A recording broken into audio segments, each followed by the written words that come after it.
The Gift of the Magi by O. Henry. $1.87, that was all, and 60 cents of it was in pennies. Pennies saved 1 and 2 at a time by bulldozing the grocer and the vegetable man and the butcher until one's cheeks burned with the silent imputation of parsimony that such close dealing implied.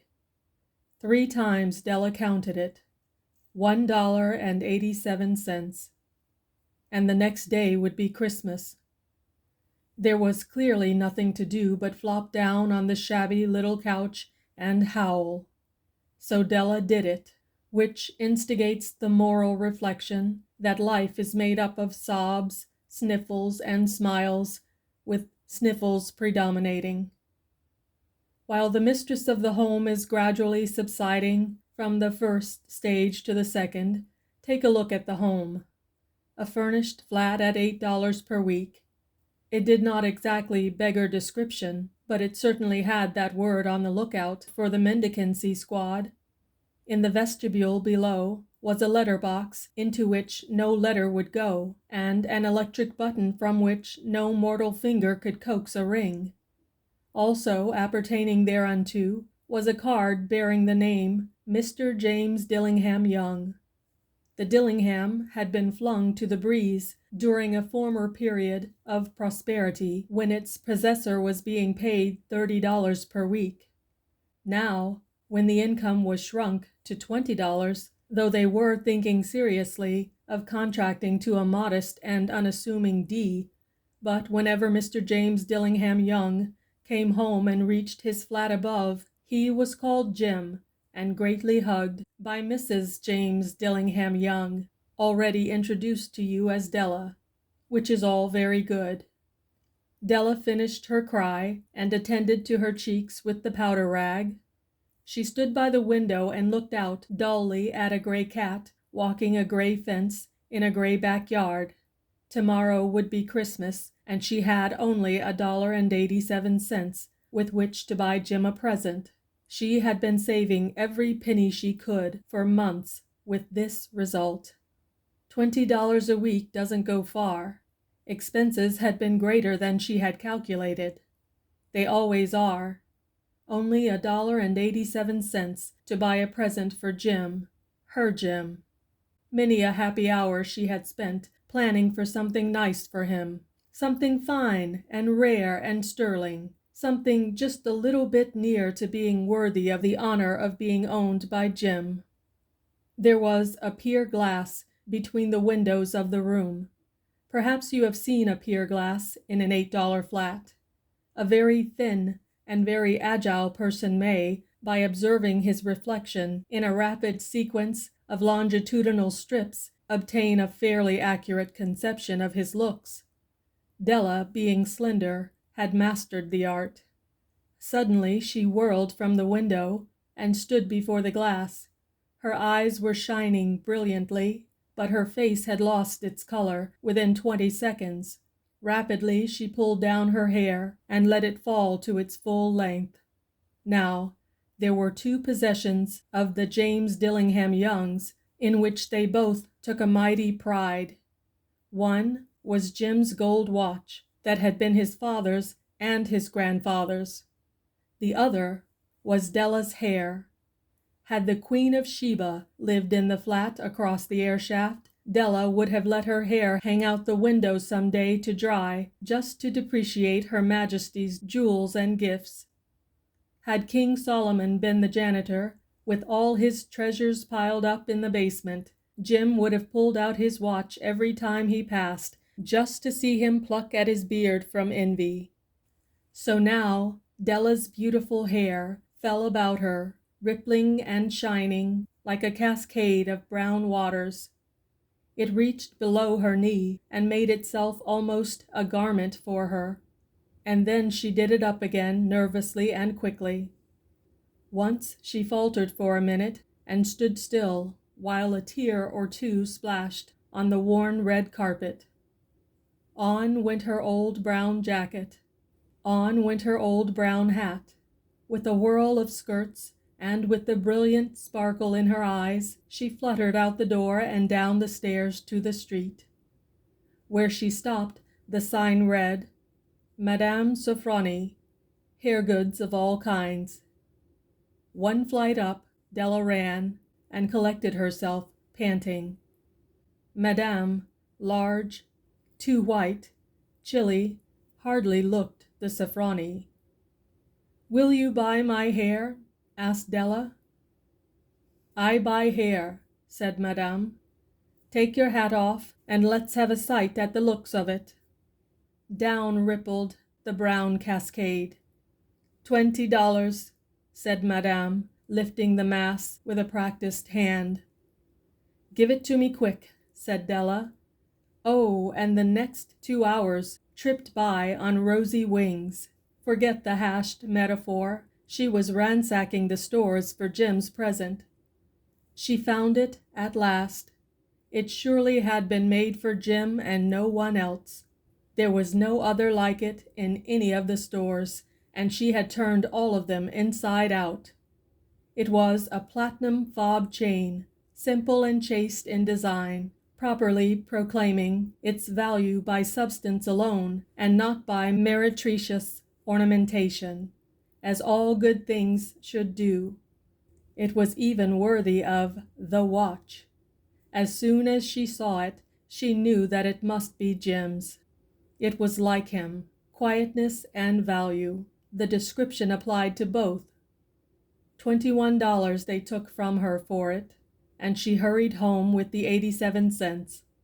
With that chain on his watch, Jim might be properly anxious about the time in any company. Grand as the watch was, he sometimes looked at it on the sly, on account of the old leather strap that he used in place of a chain. When Della reached home, her intoxication gave way a little to prudence and reason. She got out her curling irons and lighted the gas and went to work repairing the ravages made by generosity added to love, which is always a tremendous task, dear friends, a mammoth task. Within 40 minutes, her head was covered with tiny, close-lying curls that made her look wonderfully like a truant schoolboy. She looked at her reflection in the mirror, long, carefully, and critically. "If Jim doesn't kill me," she said to herself, "before he takes a second look at me, he'll say I look like a Coney Island chorus girl. But what could I do? Oh, what could I do with $1.87? At 7 o'clock, the coffee was made, and the frying pan was on the back of the stove, hot and ready to cook the chops. Jim was never late.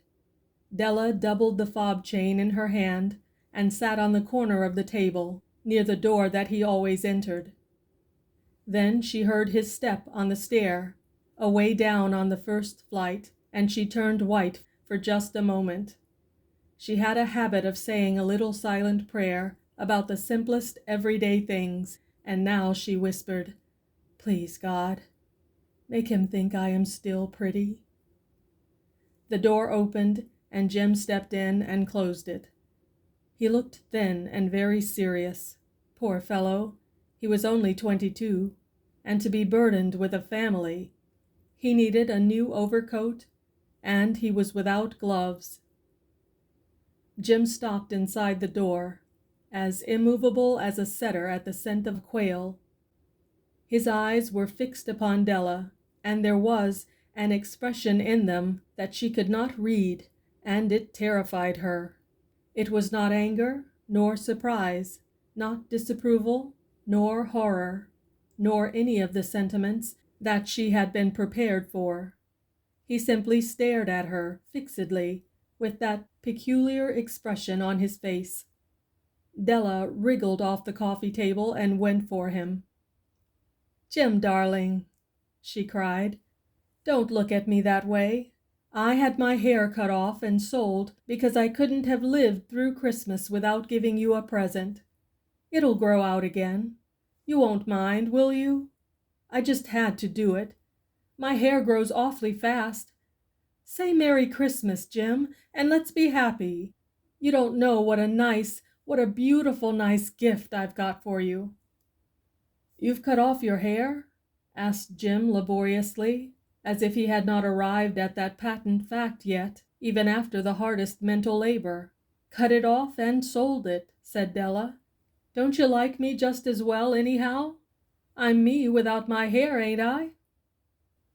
Jim looked about the room curiously.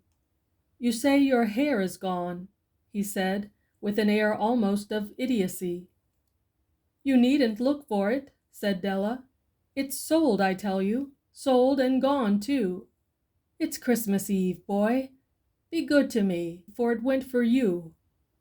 Maybe the hairs of my head were numbered," she went on with sudden serious sweetness, "but nobody could ever count my love for you.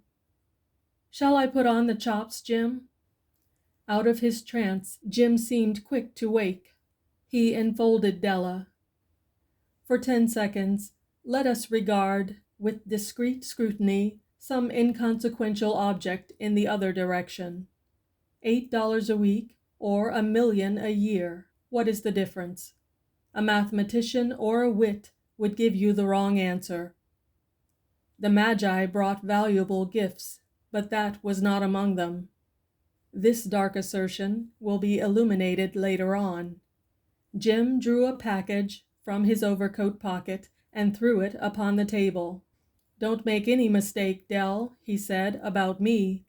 I don't think there's anything in the way of a haircut or a shave or a shampoo that could make me like my girl any less. But if you'll unwrap that package, you may see why you had me going for a while at first." White fingers and nimble tore at the string and paper, and then an ecstatic scream of joy, and then, alas, a quick feminine change to hysterical tears and wails, necessitating the immediate employment of all the comforting powers of the lord of the flat. For there lay the combs, the set of combs, side and back, that Della had worshipped long in the Broadway window.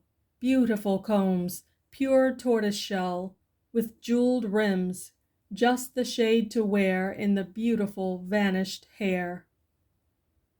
They were expensive combs, she knew, and her heart had simply craved and yearned over them, without the least hope of possession. And now they were hers, but the tresses that should have adorned the coveted adornments were gone. But she hugged them to her bosom, and at length she was able to look up with dim eyes and a smile and say, "My hair grows so fast, Jim." And then Della leaped up like a little singed cat and cried, "Oh, oh!" Jim had not yet seen his beautiful present. She held it out to him eagerly upon her open palm. The dull, precious metal seemed to flash with a reflection of her bright and ardent spirit. "Isn't it a dandy, Jim?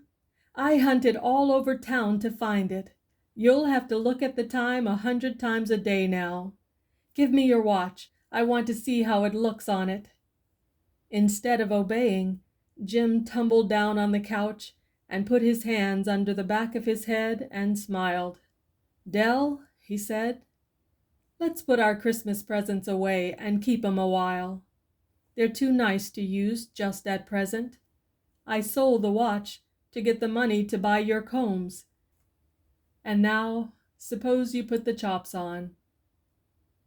The Magi, as you know, were wise men, wonderfully wise men, who brought gifts to the babe in the manger.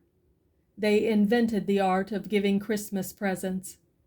Being wise, their gifts were no doubt wise ones, possibly bearing the privilege of exchange in case of duplication. And here I have lamely related to you the uneventful chronicle of two foolish children in a flat, who most unwisely sacrificed for each other the greatest treasures of their house. But in a last word to the wise of these days, let it be said that of all who give gifts, these two were the wisest. Of all who give and receive gifts, such as they are wisest. Everywhere they are wisest. They are the Magi. End of The Gift of the Magi by O. Henry.